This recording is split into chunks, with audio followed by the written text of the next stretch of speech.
आज फिर से एक बार लेके आए हैं बहुत दिनों बाद।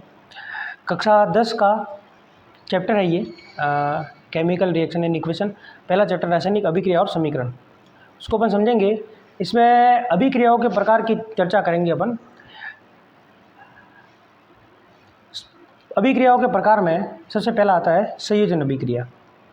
संयोजन अभिक्रिया की जनरल इक्वेशन देखें तो इसमें क्या होता है, इनको कहते हैं रिएक्टेंट, हिंदी में कहते हैं अभिकारक, अंग्रेजी में कहते हैं इसको रिएक्टेंट, और ये मिलता है अपन को प्रोडक्ट, जिसको कहते हैं उत्पाद। संयोजन अभिक्रिया के अंदर दो अभिकारक, दो रिएक्टेंट मिल करके एकल उत्पाद का निर्माण करते हैं, वन प्रोडक्ट फॉर्म करते हैं। इस टाइप की अभिक्रिया को अपन, इस टाइप की रिएक्शंस को अपन संयोजन अभिक्रिया या कॉम्बिनेशन रिएक्शन कहते हैं।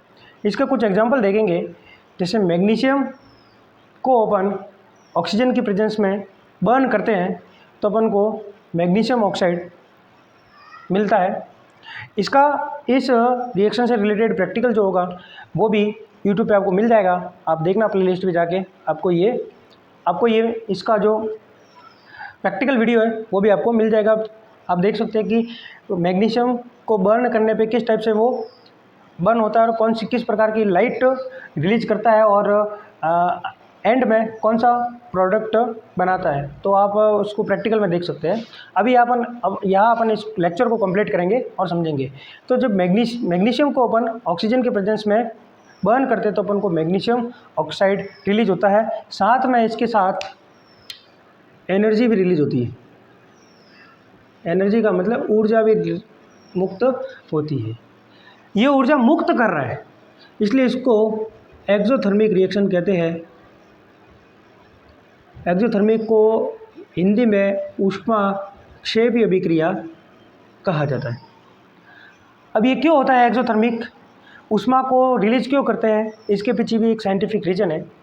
पहले ये मैग्नीशियम और ऑक्सीजन अनस्टेबल थे, अब ये जब दोनों आपस में मिले तो ये पूरा का पूरा जो प्रोडक्ट है वो प्रोडक्ट रिलीज हो गया।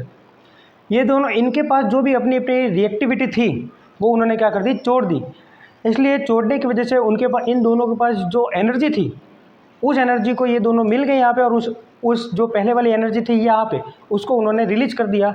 तो रिलीज करने के बाद अपन को एनर्जी मिलती है।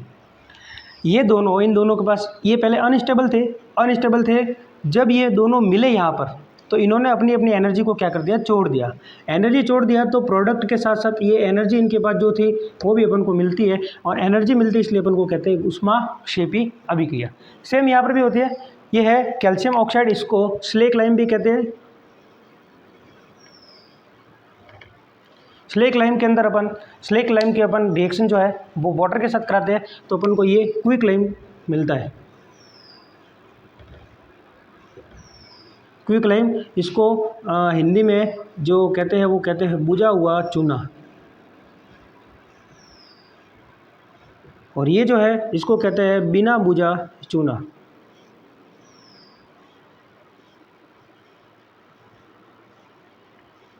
ये जो है बिना बुझा चूना कहलाता है। इसका जो उपयोग है, इसका जो यूज़ है वो अपने घरों के अंदर जो वाइट वॉशिंग कराई जाती है वहाँ पे इसका यूज़ होता है। और ये बनता कैसे है, तो जो स्लेक लाइम होता है, बिना बुझा हुआ चूना होता है, उसमें उसको H2O के साथ रिएक्शन कराते हैं तो ये मिलता है। ये भी बहुत ही एक्सोथर्मिक रिएक्शन है। यहाँ पर भी बहुत हाई लेवल की हीट है वो प्रोड्यूस होती है, इसलिए इसको ऊष्माक्षेपी रिएक्शंस कहते हैं। मोस्टली सारी की सारी जो ये कॉम्बिनेशन रिएक्शन है, संयोजन अभिक्रिया है, वो सारी की सारी ऊष्माक्षेपी अभिक्रिया होती है। उन रिएक्शंस में जब दो रिएक्टेंट कंबाइंड होते हैं, कॉम्बिनेशन होता है उनका, तो जो प्रोडक्ट मिलता है उस प्रोडक्ट के साथ साथ ऊर्जा रिलीज होती है, ऊष्मा रिलीज होती है।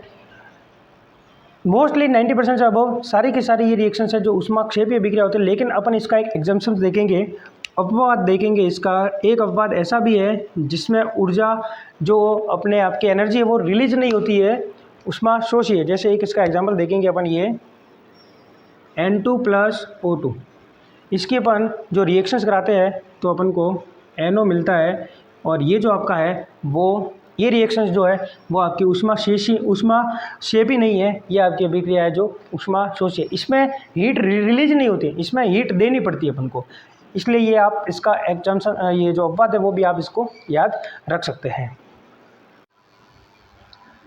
नेक्स्ट अपन दूसरी अभिक्रिया वियोजन अभिक्रिया डीकम्पोजिशन रिएक्शन देखेंगे, जिसमें एक रिएक्टेंट दो से ज़्यादा जो है प्रोडक्ट फॉर्म करेगा, प्रोडक्ट बनाएगा दो से ज़्यादा, एक अभिकारक टूट करके दो या दो से अधिक उत्पाद बनाता है, उसको कहते हैं वियोजन अभिक्रिया। अब वियोजन कभी डायरेक्टली नहीं होता है, जब भी जो आपका डीकम्पोजिशन है वो कभी डायरेक्टली नहीं होता, उसके लिए कुछ अपन को एक्स्ट्रा चीज़ ऐड करनी पड़ती है, उसके लिए कुछ अपन को एक्स्ट्रा देना पड़ता है, तो वो थ्री टाइप्स में डिवाइड हो जाता है।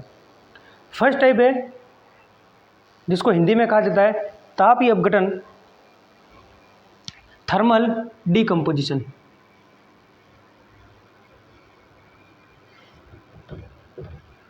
थर्मल डीकम्पोजिशन, इसमें आपको क्या करना पड़ता है, इसमें आपको ताप देना पड़ता है, हीट देनी पड़ती है। FeSO4 है, इसका रिलेटेड भी जो प्रैक्टिकल जो होगा वो यूट्यूब चैनल पे डाल दिया जाएगा। आप देख सकते हैं कि ये जो FeSO4 को जब हीट दी जाती है, जब इसको बर्न किया जाता है तो Fe2O3 बनता है, SO2 and SO3 gas release हो जाती है। Fe2O3 है जो आपके वहाँ टेस्ट ट्यूब के अंदर रह जाता है और SO3 और SO2 गैस रिलीज हो जाती है। इसका टेस्ट ट्यूब आप देखेंगे, इसमें क्या होता है, जो टेस्ट ट्यूब होती है टेस्ट ट्यूब के ऊपर वाटर इवापोरेशन हो जाता है, वाटर की कुछ ड्रॉपलेट आ जाती है। वो क्यों होती है, क्योंकि ये जो FeSO4 है वो क्रिस्टल होता है, क्रिस्टल फॉर्म में रहता है। FeSO4.7H2O क्रिस्टल फॉर्म में रहता है, तो 7H2 जो क्रिस्टल होता है वाटर का, वो वाटर क्या हो जाता है, बर्न करने से इवापोरेट हो जाता है और उस टेस्ट ट्यूब के ऊपर जो है वो वाटर जम जाता है। तो आपने FeSO4 की अपन बात कर रहे हैं, इसको जब डिकम्पोज किया जाता है किसकी प्रेजेंस में, थर्मल डीकम्पोजिशन के लिए, थर्मल डीकम्पोजिशन में, तो क्या होता है Fe2O3 एंड SO2 और SO3 गैसें जो रिलीज हो जाती है। फर्स्ट टाइप ये होता है। सेकेंड टाइप में अपन को लाइट प्रकाश अपघटन, यानी कि जो लाइट है, लाइट के प्रेजेंस में ये रिएक्शंस होती है। AgCl3 AgCl या AgBr भी हो सकता है आपके यहाँ पे, AgBr ये जो है, ये जब इसको लाइट के प्रेजेंस में रखा जाता है तो Ag आपका अलग हो जाता है और Cl2 क्लोरीन गैस भी रिलीज हो जाती है।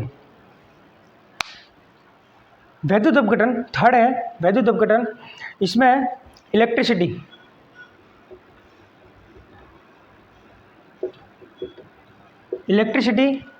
पूरा सेटअप तैयार किया जाता है। उसमें उस सेटअप के अंदर एक कैथोड की रोड होती है, एक एनोड की रोड होती है, और उसमें जो डीकम्पोजिशन कराया जाता है, अपघटन कराया जाता है, जैसे Al2O3 का कराया जाता है, तो आपको AlNO2 ये जो दोनों प्रोडक्ट है वो मिलेंगे। ये यहाँ पे जैसे ये आपका मेटल है, ये जो मेटल है वो आपको मिलेगा कैथोड पे, ये आपको कैथोड पे मिलेगा, और आपका जो ये ऑक्सीजन है वो आपको एनोड पे मिलेगा। इसको आप याद रख सकते हैं MCAT नाम से। इसमें M का मतलब M का मतलब मेटल और कैट का मतलब कैथोड, यानी मेटल आपको मिलेगा कैथोड पे, और ये N का मतलब नॉन मेटल आपको मिलेगा एनोड पे। इस प्रकार से जब वैद्युत अपघटन कराया जाता है, यानी इलेक्ट्रिसिटी डीकम्पोजिशन कराया जाता है, तो आपके जो ये डीकम्पोजिशन होता है और जो मेटल होता है वो आपको कैथोड पे मिल जाएगा, और एनोड है जो नॉन मेटल है वो आपको एनोड पे मिल जाएगा। इस प्रकार से आप देख सकते हैं। और यहाँ पर जो ये तापीय अपघटन है, इसमें FeSO4 ये क्या है, ये मेटल है। तो जब भी मेटल इसका जब आप डीकम्पोजिशन कराएंगे तो ये ऑक्साइड में चेंज हो जाएगा। मेटल है वो किस में चेंज हो जाता है, ऑक्साइड में चेंज हो जाता है, तो ये हो जाएगा आपके मेटल ऑक्साइड, ये आपका मेटल ऑक्साइड के अंदर चेंज हो जाता है। इस प्रकार से ये जो दो प्रकार की रिएक्शंस अपन देखते हैं।